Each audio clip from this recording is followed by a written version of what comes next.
আসসালামু আলাইকুম সকল এসএসসি পরীক্ষার্থী, অভিভাবক ও শিক্ষক মণ্ডলীকে জানাই ভালোবাসা ও শুভেচ্ছা। আমরা জানি ২০২৪ এর এসএসসি যে পরীক্ষার্থী যারা আছে তাদের সবারই রেজাল্ট ১২ই মে দেওয়ার কথা।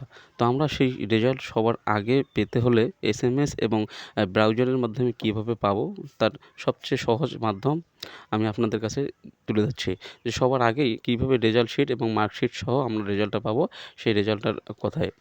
তো প্রথম অবস্থায় যেটা আমাদের করতে হবে, আমাদের এর প্রত্যেকটা মোবাইলে বা কোনো কম্পিউটার ল্যাবের সার্চ ইঞ্জিনে যেতে হবে যে আপনাদের যার যেটা রোল সেটা অনুযায়ী বা যে বোর্ড অনুযায়ী এডুকেশন বোর্ড সার্চ লিখে সার্চ দেবো আমরা। এডুকেশন বোর্ড দিনাজপুর কিংবা এডুকেশন বোর্ড বরিশাল, ঢাকা, সিলেট যার যে বোর্ড আছে সেই বোর্ডে লিখে সার্চ দিলেই পরে একটা এরকম ইন্টারফেস আসবে। সেই ইন্টারফেসের মধ্যে আপনাদের যার এসএসসি দাখিল, এসএসসি ভোকেশনাল দেওয়ার পর এরকম একটা ইন্টারফেস আসবে। তারপরে আমরা আমরা ২০২৪ সালে যা আছে ২০২৪ সাল দিতে হবে। তারপর যার যে বোর্ড দিনাজপুর, ঢাকা, রাজশাহী দিতে হবে। তারপরে আপনাদের যে রোলটা আছে সেই রোলগুলো সিলেক্ট করতে হবে।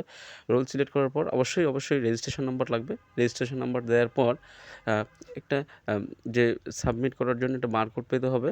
সেই বারকোডটা মূলত যোগ করে দিয়ে সাবমিট করতে হবে। সাবমিট করলেই মূলত আমাদের যে রেজাল্ট সেই রেজাল্টগুলো আমরা পাবো। যেহেতু আমার কাছে কোনো রোল বা রেজিস্ট্রেশন নাই তাই আমি রেজাল্টটা দেখাতে পারতেছি না, দুঃখিত।